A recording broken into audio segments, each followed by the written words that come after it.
Fala pessoal, meu nome é Camille, eu sou mãe de dois e eu vim aqui contar um pouquinho da experiência da minha vida.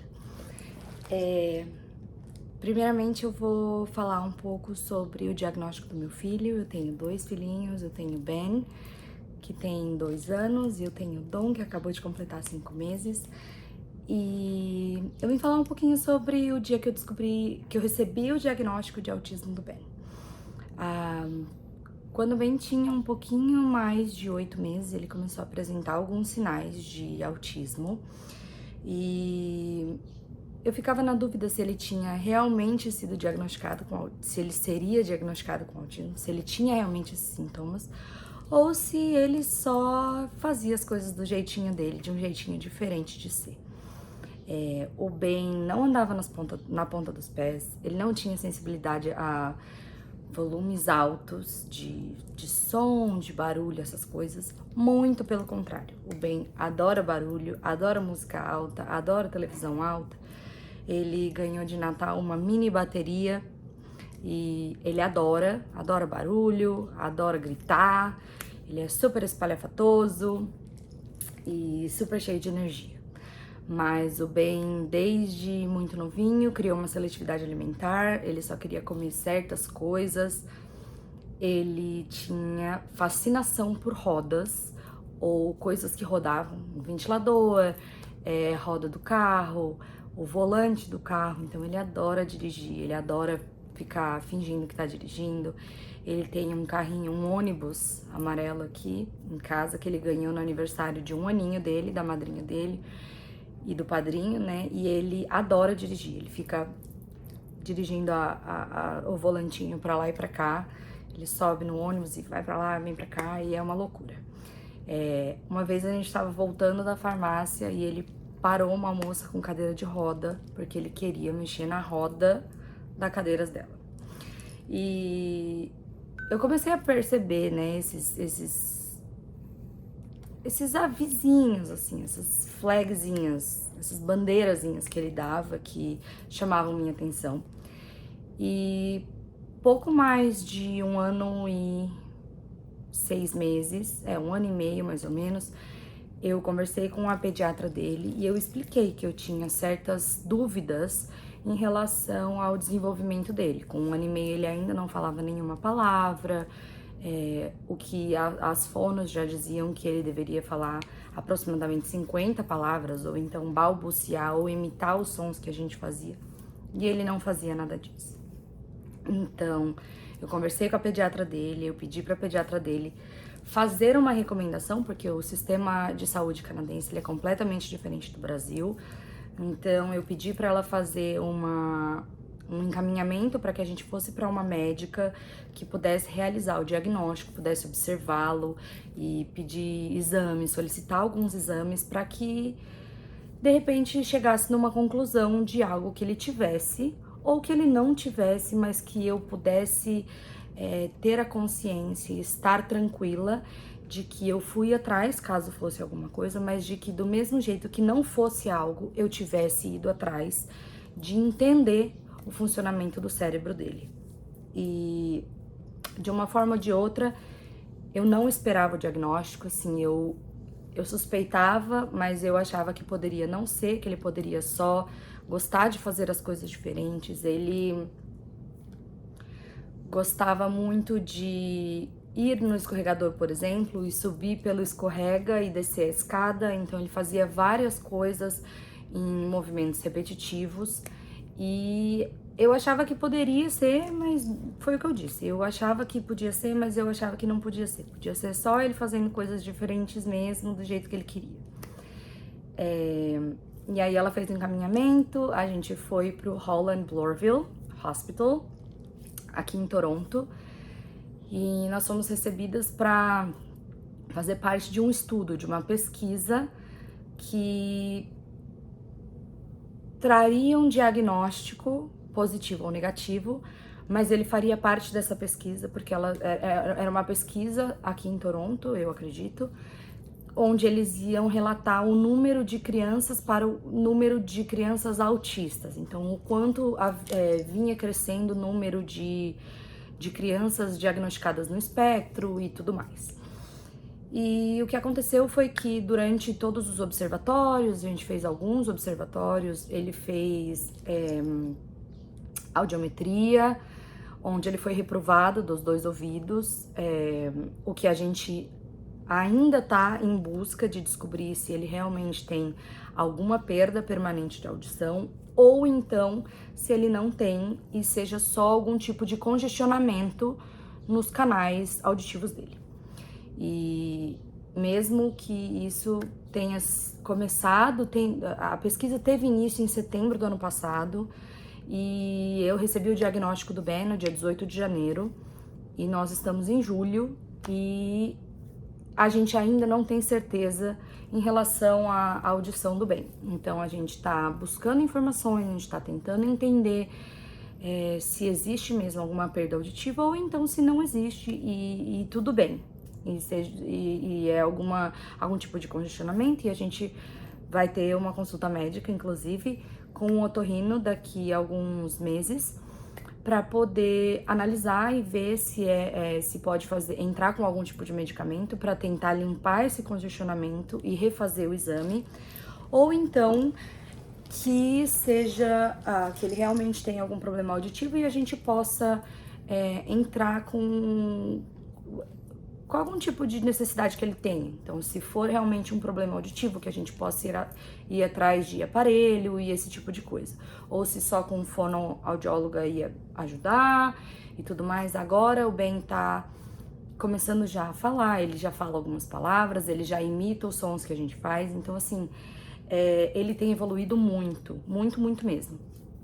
E ter recebido esse diagnóstico, ainda que eu tivesse relativamente preparada, porque a gente já estava fazendo os observatórios, a gente tinha passado por consulta médica para exame físico, tinha feito audiometria, o Ben, desde pequeno, a gente chamava pelo nome, ele não olhava sempre, muitas vezes você ficava chamando, e ele não olhava, então você tinha que ir até lá com ele, comunicar com ele próximo, ou tentar chamar a atenção dele de uma outra forma que não fosse só chamando o nome dele, porque muitas vezes ele não olhava.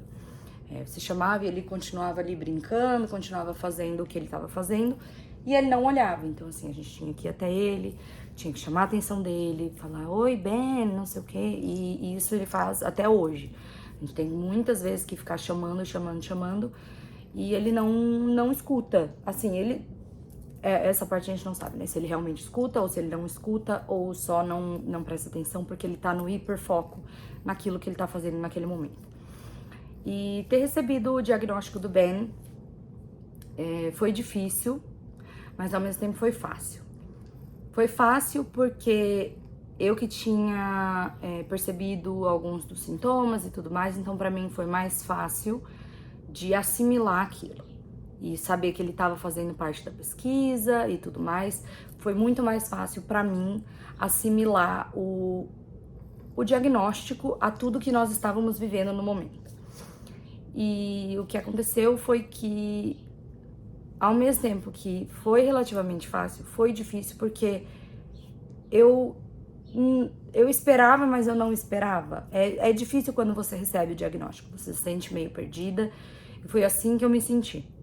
Eu tava tranquila, tava em paz, porque eu sabia que poderia acontecer quando eu fosse encaminhada pra médica pra fazer o diagnóstico, mas eu acho que no fundo eu tinha uma esperança de que não fosse. Tem meu bebezinho, tá tossindo aqui, ele tá dormindo aqui do lado, então vocês ouviram a tossinha aí no fundo. E foi difícil porque ao mesmo tempo que eu esperava, eu não esperava. Eu me senti meio perdida com o diagnóstico, mas ter o diagnóstico em mãos, ele me criou uma esperança de ser mais fácil buscar ajuda e entender as necessidades do meu filho. Como assim? O Ben vai precisar de quantas horas de terapia ocupacional? O Ben vai precisar de quantas horas de fonoaudiologia? O comportamento dele é complicado? É complicado. O Ben, ele é uma criança bem geniosa, ele tem uma personalidade bem forte, E isso acaba aumentando a bola de neve, vamos dizer assim.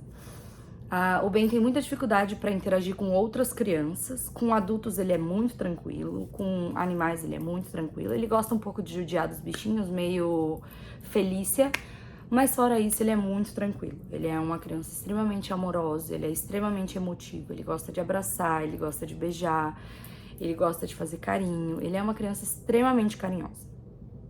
E o fato dele não conseguir conviver muito bem com outras crianças é o que me traz uma carga emocional mais complicada em relação ao autismo dele. Ele bate muito, ele puxa cabelo, ele empurra. Inclusive, desde que ele entrou no daycare, a gente recebe algumas reclamaçõezinhas de que ele é muito agressivo. E a gente tenta ensinar a ele, dentro de casa, que não se pode ser assim, que a gente não bate, que a gente não puxa cabelo, que a gente não empurra. E mesmo assim, é uma situação muito complicada, mesmo que a gente tente explicar para ele, ensiná-lo que não é assim que se faz. Voltando ao assunto do diagnóstico, eu também sou TDAH, então eu me perco aqui no sistema. Eu vou, falo de uma coisa, volto, falo de outra. Tiverem alguma dúvida do que eu falei, não me entendeu, ou qualquer coisa, escreve nos comentários, ou então me manda uma mensagem no meu direct no Instagram. Me pergunta, tá? Porque eu tô aqui botando meu coração pra fora. E aí eu vou e volto, vou e volto, vou e volto. E voltando ao diagnóstico. O dia que eu recebi o diagnóstico foi difícil, mas eu senti que eu tinha encontrado o meu ponto de partida, vamos dizer assim. Eu sabia que dali pra frente, ele não era só o Ben, meu filho. Além disso, eu tinha que ajudá-lo e ensiná-lo cada vez mais e mais empenhada sobre todas as coisas. O cérebro do autista, ele funciona de forma diferente. Então eu tinha que saber me adaptar para ser a mãe melhor que ele precisasse para as necessidades dele. E com todo o bolo de sentimentos que eu tive, eu não sabia aonde procurar ajuda ou com quem procurar ajuda. Então eu fui no WhatsApp, num grupo de mães, em vários grupos de mães que eu tenho, e eu comecei a perguntar se alguém tinha filho diagnosticado dentro do espectro, se alguém tinha como me ajudar, como me dar um empurrão de por onde começar, o que eu devo fazer, quem eu devo procurar, quais as ONGs ou clínicas, ou o que eu devia fazer, porque em relação a isso eu fiquei completamente perdida. Eu não sabia para onde buscar informação. Quando eu recebi o diagnóstico, elas me deram um livrozinho com várias informações, mas só aquilo não era suficiente para mim. Eu não me sentia acolhida, eu sentia que eu tinha um monte de informação e eu não sabia o que fazer com essas informações. Então, eu perguntei nos grupos de mães e eu comecei a receber relatos de várias mães que suspeitavam, mas não tinham o diagnóstico. E elas começaram a me mandar mensagem dizendo, olha, como foi, aonde foi, como você fez e tudo mais. E ao mesmo tempo recebendo mensagens de mães que já tinham o diagnóstico e me dando dicas de para onde seguir, como fazer, com quem falar e tudo mais. E foi muito esclarecedor para mim, porque elas me deram o empurrão que eu precisava para conseguir ir atrás das informações necessárias. E sendo assim, eu consegui me registrar pro OAP, que é o Access OAP, é o programa de Ontário para crianças autistas.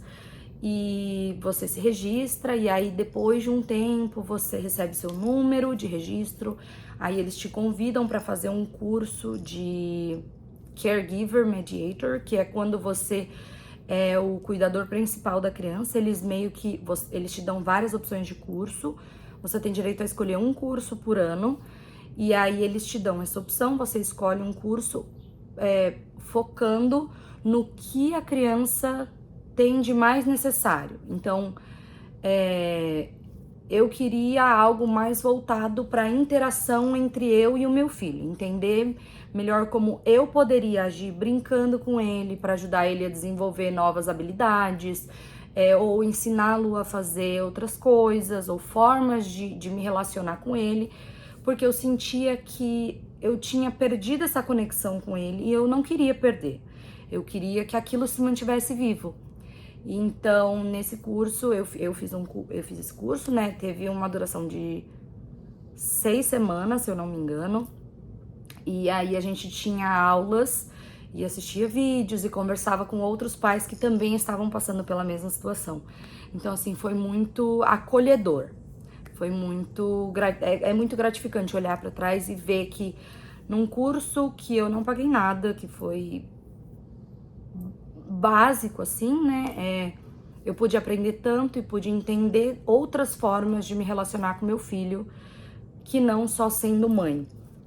O que eu pensava antes, eu pensava, logo que eu recebi o diagnóstico, eu pensava assim: ah, mas eu não quero ser a terapeuta do meu filho, eu quero ser só a mãe do meu filho. Eu não quero ter que ensiná-lo dentro de casa, ou que guiá-lo dentro de casa numa coisa voltada ao desenvolvimento dele. Eu não queria, eu queria ser só a mãe dele, sabe? E eu queria poder passar tempo com ele, brincar com ele, e ele me ajudar a fazer comida, ele me ajudar a lavar louça, não escravizando a criança, mas assim, para ele começar a se tornar uma criança independente e começar a aprender a fazer as tarefas de casa assim como eu tenho que fazer dentro de casa.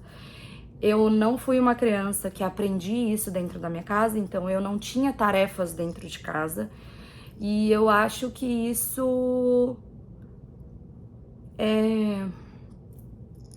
me deixou um pouco mais folgada. Eu sou eu tenho consciência de que eu sou uma pessoa que cresci num lar onde meus pais fizeram absolutamente tudo que eles podiam de melhor e tudo que eles tinham de melhor de conhecimento para a época. E eu sou muito grata a eles por tudo que eu tenho, tudo que eu sei, o que eu sou é por conta deles. Eu sou uma mãe que coloca muito esforço, muito effort em tudo que eu vivo e na criação dos meus meninos. É tudo por conta deles, do que eles me passaram, do que eles me ensinaram. E eles me fizeram acreditar que eu deveria ser. Só que eu acho que as tarefas de casa, elas têm que começar a serem aprendidas desde pequena. E eu não aprendi isso, e eu era muito mimada. E aí eu deixava tudo nas costas da minha mãe, por exemplo, de final de semana. E ela tinha que fazer tudo. E até hoje, ela faz tudo de final de semana em casa. E eu olho isso e hoje em dia, sendo mãe, dona da minha própria casa, eu não acho isso justo. Então eu quero que os meus filhos aprendam para quando eles se casarem, quando eles tiverem a família deles, eles possam ser pessoas presentes, eles possam ajudar em casa, eles tenham responsabilidade dentro de casa, eles dividam as tarefas e etc. Então, eu ensino muito isso ao bem e eu já me perdi no que eu tava falando. Mas, com esses cursos, a gente vai aprendendo como se relacionar melhor, como ajudar melhor a criança no desenvolvimento. E o que o governo canadense busca hoje em dia é muito que você ajude o seu filho a desenvolver. Então, ele quer mesmo que você, não você seja a terapeuta, mas você trabalhe em conjunto com a terapeuta. Por exemplo, você tem a terapeuta ocupacional, você tem a fonoaudióloga, que a criança vai durante a semana, mas ainda que a criança vá durante a semana e faça 5, 6, 10, 15, 20 horas de terapia durante a semana, quando ela volta para casa, se ela entra num modo casa e ela não tem acesso a nenhum tipo de trabalho que ela tá fazendo junto com a terapia, ela vai deixando meio de lado. Então, pra gente criar esse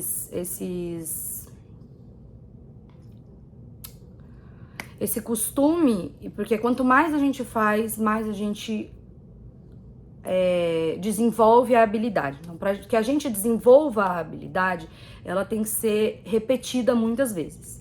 Então, tudo que eles aprendem lá na prática, lá na terapia, eles vão trazer para casa, os terapeutas passam pra gente, dão uma ideia pra gente do que a gente deve fazer e a gente tem que segui-las. Então, não é que a gente vai ser o terapeuta, mas a gente vai, como mãe, como pai, trabalhar em conjunto com a terapia para ajudar no desenvolvimento melhor da criança, pra gente buscar que eles desenvolvam estas habilidades necessárias de uma melhor forma, de uma forma mais fácil e que seja de mais fácil acesso, vendo que eles vão estar praticando dentro de casa também. Eu acho que por hoje é só, por agora é só. Eu ainda vou gravar vários vídeos, eu tenho muito assunto para falar, eu tenho muita coisa para falar. E esse é só o primeiro. Ainda tô meio tímida na frente das câmeras, ainda não sei como falar com vocês. Eu me sinto um pouco fechada. Mas aos poucos eu vou me soltando, aos poucos eu vou melhorando a forma de falar, vou me sentindo mais confiante, vou olhando mais pra câmera, vou parar de ficar olhando pros lados, parar de ficar pensando. E eu espero que seja um vídeo legal. Dá um joinha por aí, se inscreve no meu canal porque tem muito mais coisa por vir. Eu vou falar muita coisa, vou falar sobre a maternidade, a minha maternidade, eu vou falar sobre os meus filhos. Eu tenho muita coisa para compartilhar e eu tô estudando também sobre neuroconsciência parental. Então, ainda vai ter muito assunto por aqui. Se você gostou desse vídeo, fica por aqui que vai ter muito mais. Me segue no Instagram, eu tô começando a postar coisas, eu tô no início de tudo. E eu ia ficar muito feliz se você me acompanhasse. Um beijo, tchau, tchau e até a próxima!